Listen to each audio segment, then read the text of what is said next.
ఆకాశవాణి ప్రాంతీయ వార్తలు చదువుతున్నది డివి సత్యనారాయణ. ముఖ్యాంశాలు: రాష్ట్ర వ్యాప్తంగా తాగునీటి సమస్య తలెత్తకుండా చర్యలు చేపట్టాలని ప్రభుత్వ ప్రధాన కార్యదర్శి కె విజయానంద్ కలెక్టర్లను ఆదేశించారు. రాష్ట్రంలోని అన్ని విద్యాలయాల్లో పోక్సో చట్టంపై అవగాహన కార్యక్రమాలను నిర్వహిస్తున్నామని హోంమంత్రి వంగలపూడి అనిత తెలిపారు. 16వ ఆర్థిక సంఘం ఈరోజు తిరుపతిలో పర్యటిస్తోంది. World Economic Forum Global Young Leader జాబితాలో కేంద్ర మంత్రి కింజరపు రామ్మోహన్ నాయుడికి స్థానం లభించింది. ప్రధానమంత్రి నరేంద్ర మోదీ మన్ కీ బాత్ మనసులోని మాట కార్యక్రమం 121వ సంచిక ఈ నెల 27న ప్రసారమవుతుంది. వార్తల వివరాలు: రాష్ట్ర వ్యాప్తంగా తాగునీటి కొరత ఎక్కడా తలెత్తరాదని ప్రభుత్వ ప్రధాన కార్యదర్శి కె విజయానంద్ అధికారులను ఆదేశించారు. తాగునీరు, ఇసుక, ఎంఎస్ఎంఈ సర్వే, స్వర్ణాంధ్ర, స్వచ్ఛాంధ్ర తదితర అంశాలపై జిల్లా కలెక్టర్లతో ఈరోజు ఆయన దృశ్య మాధ్యమ సమావేశం నిర్వహించారు. ఈ సందర్భంగా మాట్లాడుతూ తాగునీటి అంశంపై ప్రభుత్వం ప్రత్యేక దృష్టి సారించిందన్నారు. తాగునీటికి నిధుల కొరత లేదని, ఎక్కడ సమస్య తలెత్తినా తక్షణమే చర్యలు తీసుకోవాలని ఆదేశించారు. పీఎం సూర్యఘర్ పథకం కింద సౌర విద్యుత్ ఏర్పాటుకు స్థలాలను గుర్తించాలని తెలిపారు. అంతర్రాష్ట్ర సరిహద్దుల్లో ఇసుక రవాణాపై నిఘా పెట్టాలన్నారు. జిల్లాల ఆసుపత్రులలో విద్యుత్ సరఫరా వంటి కనీస సదుపాయాలపై కలెక్టర్లు చర్యలు తీసుకోవాలని స్పష్టం చేశారు. మనమిత్ర, శక్తి యాప్లపై విస్తృత ప్రచారం కల్పించాలని అధికారులకు దిశానిర్దేశం చేశారు.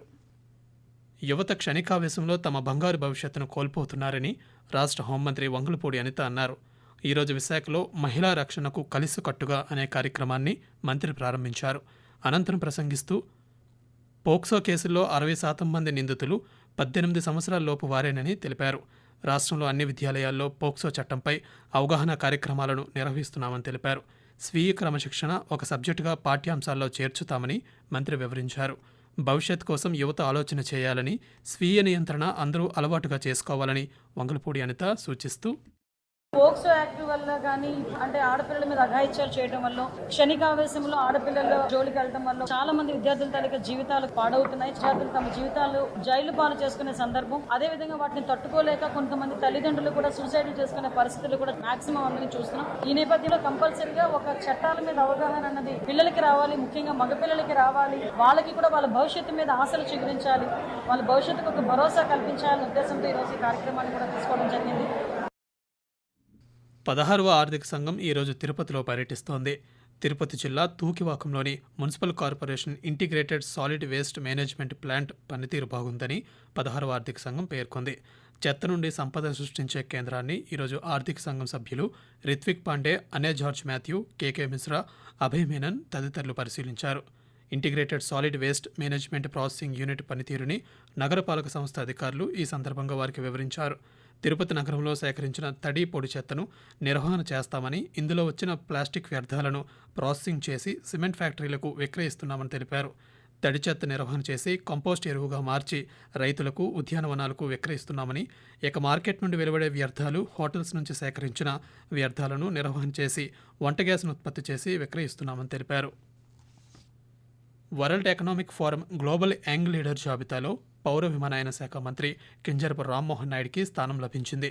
ప్రపంచవ్యాప్తంగా తమ రంగాల్లో ఉత్తమ నాయకత్వం కనపరిచిన యువ నాయకులను వరల్డ్ ఎకనామిక్ ఫోరం ఎంపిక చేస్తూ ఉంటుంది. ఈసారి భారత్ నుంచి 7 ఎంపికయ్యారు. దీనిపై కేంద్ర మంత్రి స్పందిస్తూ, వరల్డ్ ఎకనామిక్ ఫోరం ద్వారా యంగ్ గ్లోబల్ లీడర్గా ఎంపిక కావడాన్ని గొప్ప గౌరవంగా భావిస్తున్నానని చెప్పారు. ముఖ్యమైన ప్రభావవంతమైన నిర్ణయాలు తీసుకునే స్థానంలో భారత యువత ప్రాధాన్యం పెరుగుతోందన్నారు. నిజాయితీ, నూతన ఆలోచనలతో ప్రజలకు సేవ చేయాలని ఈ గుర్తింపు మరింత బాధ్యతను పెంచిందని ఆయన పేర్కొన్నారు. ఈ సందర్భంగా రామ్మోహన్ నాయుడికి ముఖ్యమంత్రి నారా చంద్రబాబు నాయుడు అభినందనలు తెలిపారు. ఈ ప్రతిష్టాత్మక గుర్తింపు దేశానికి, ముఖ్యంగా తెలుగువారికి గర్వకారణమన్నారు. ప్రజాసేవలో రామ్మోహన్ నాయుడు అంకితభావం యువతకు స్ఫూర్తినిస్తూనే ఉంటుందన్నారు. షెడ్యూల్ కులాల వర్గీకరణకు సంబంధించి రాష్ట్ర ప్రభుత్వం ఈరోజు ఆర్డినెన్స్ జారీ చేసింది. గవర్నర్ జస్టిస్ అబ్దుల్ నజీర్ ఆమోదం అనంతరం ఇందుకు సంబంధించిన గెజెట్ను న్యాయశాఖ జారీ చేసింది. ఈ మేరకు న్యాయశాఖ కార్యదర్శి ప్రతిభాదేవి ఉత్తర్వులిచ్చారు. ఇటీవల ముసాయిదా ఆర్డినెన్స్కు మంత్రిమండలి ఆమోదం తెలిపింది. ఆకాశవాణి ప్రాంతీయ వార్తలు వింటున్నారు.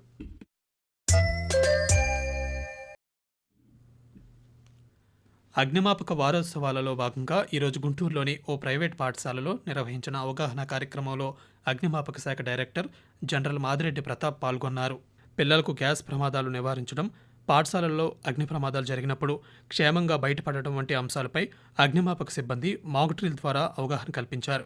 ఈ సందర్భంగా మాదిరెడ్డి ప్రతాప్ మాట్లాడుతూ, ఎక్కడ అగ్ని రాజుకున్నా దాని నుండి గాలిని దూరం చేయడం ద్వారా ఆపేయవచ్చని, ఈ చిన్న సూత్రాన్ని ప్రజలతో పాటు పిల్లలకు కూడా నేర్పితే ఎన్నో అగ్ని ప్రమాదాలను నివారించవచ్చని పేర్కొన్నారు. అలాగే అన్నమయ్య జిల్లా రాయచోటిలో అగ్ని ప్రమాదాలపై ఓ కళాశాలలో నిర్వహించిన మాక్ డ్రిల్ అవగాహన కార్యక్రమంలో అగ్నిమాపక శాఖ అధికారి వెంకట్రామరెడ్డి మాట్లాడుతూ, ఎక్కడైతే పబ్లిక్ అనేటువంటిది ఉండి అక్కడ ప్రమాదాలకి ఆస్కారం ఉందో ఆ ప్లేసెస్లో ఈ ఫైర్ వీక్ సంబంధించి అవేర్నెస్ ఒక్కొక్క రోజు ఒక్కొక్క జ్యూరిడిక్షన్ లో పెట్టడం జరుగుతుంది. మన మాక్ డ్రిల్స్ లో ప్యానిక్ కాకోకుండా పిల్లవాళ్ళు ఎలా సేఫ్ గా ఎవాక్యుయేట్ అయ్యి అసెంబ్లీ పాయింట్ కి వస్తారనే దానిపైన ఒక మాక్ డ్రిల్ అనేటువంటిది ఇచ్చాము. వాళ్ళకు పూర్తి అవగాహన క్లాస్ కూడా కండక్ట్ చేయడం జరిగింది. పేదవాళ్ల ఆకలి తీర్చే అన్నా క్యాంటీన్లను రాష్ట్ర వ్యాప్తంగా విస్తరిస్తున్నామని వ్యవసాయ శాఖ మంత్రి కింజరపు అచ్చెన్నాయుడు పేర్కొన్నారు. శ్రీకాకుళం జిల్లా టెక్కలలో నిర్మించనున్న అన్నా క్యాంటీన్ నూతన భవనానికి ఈరోజు ఆయన శంకుస్థాపన చేశారు.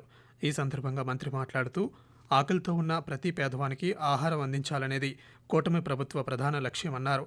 టెక్కలిలో అన్నా క్యాంటీన్ను మోడల్ క్యాంటీన్గా తీర్చిదిద్దుతామని, నాణ్యతతో కూడిన ఆహారం అందిస్తామని మంత్రి తెలిపారు. ప్రధానమంత్రి నరేంద్ర మోదీ తన మనసులోని భావాలను ఆకాశవాణి ద్వారా దేశ ప్రజలతో పంచుకునే మన్ కీ బాత్ మనసులోని మాట కార్యక్రమం 121వ సంచిక ఈ నెల 27వ తేదీ ఆదివారం ప్రసారమవుతుంది. మన్ కీ బాత్ కార్యక్రమానికి ప్రజలు తమ సూచనలు, సలహాలు అందించాలని ప్రధానమంత్రి కోరారు. ప్రజలు తమ స్వర సందేశాలను 1800 నెంబర్కు ఈ నెల 25వ తేదీ సాయంకాలం వరకు పంపవచ్చు. పశ్చిమ గోదావరి జిల్లా నర్సాపురం మండలం పెదమైన వాణిలంక గ్రామంలో ఆర్థిక శాఖ మంత్రి నిర్మలా సీతారామన్ ఏర్పాటు చేసిన డిజిటల్ ట్రైనింగ్ సెంటర్ ఎంతోమంది నిరుద్యోగులకు ఉపాధి అవకాశాలను కల్పిస్తోంది.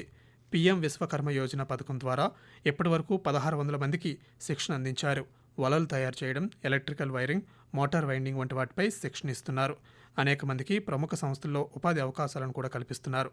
ఈ సందర్భంగా అక్కడ శిక్షణ పొందిన ఒక విద్యార్థి ఆకాశవాణితో మాట్లాడుతూ, నాది పాలకొల్లు దగ్గర కోడూరు మండలం కొమ్మిచెక్కాల దగ్గర నుంచి వచ్చింది సార్. నేను పిఎం లంకలో స్కిల్ డెవలప్మెంట్ కాలేజ్ ఉందని ఈ ఫోర్మెన్ ఎలక్ట్రీషియన్ ట్రైనింగ్ తీసుకుంటున్నాను సార్. దీనివల్ల నాకు సెంట్రల్ గవర్నమెంట్ సర్టిఫికేట్ వస్తుంది సార్. ఇక్కడ 5 నెలలు ట్రైనింగ్ ఇస్తారు సార్. 3 నెలలు ఇక్కడ ఉండాలి, ట్రైనింగ్ తీసుకోవాలి. 2 months ప్లేస్మెంట్ పంపుతారు సార్. ఆ ప్లేస్మెంట్ నచ్చితే అక్కడ చేసుకోవచ్చు సార్. లేదా దాని ద్వారా మాకు చేతి వర్క్ వస్తుంది సార్. ఓన్ గా పని చేసుకుని జీవించవచ్చు సార్. ఫ్యూచర్ కూడా బాగుంటుంది సార్.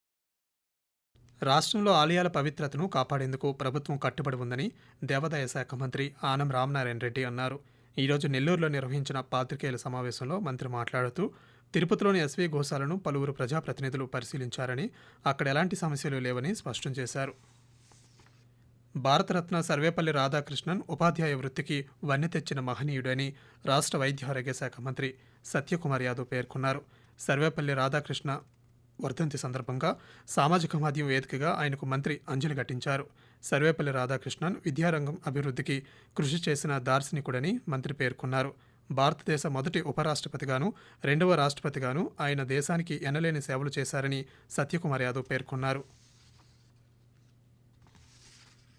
తమిళనాడు మీదుగా గల్ఫ్ ఆఫ్ మన్నార్ వరకు సగటు సముద్ర మట్టానికి 900 మీటర్ల ఎత్తులో ఉపరితల ద్రోణి కొనసాగుతోందని అమరావతిలోని భారత వాతావరణ కేంద్రం తెలిపింది.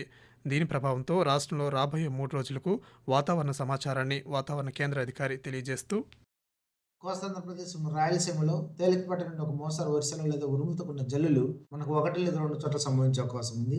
అలాగే ఈదురుగాలులు ఈ రోజు, రేపు, ఎల్లుండి ఈ 3 రోజులు కూడా మనకు బలంగా 40 నుండి 50 కిలోమీటర్ల వేగంతో వీచే అవకాశం ఉంది. కాబట్టి రైతు కూలీలు, దైనందిన కూలీలు, పశువుల కాపరులు ఎట్టి పరిస్థితుల్లో కూడా ఉరుముల మెరుపులు సంభవించే సందర్భంలో చెట్టు కిందికి వెళ్లరాదని హెచ్చరికలు జారీ చేస్తున్నాం.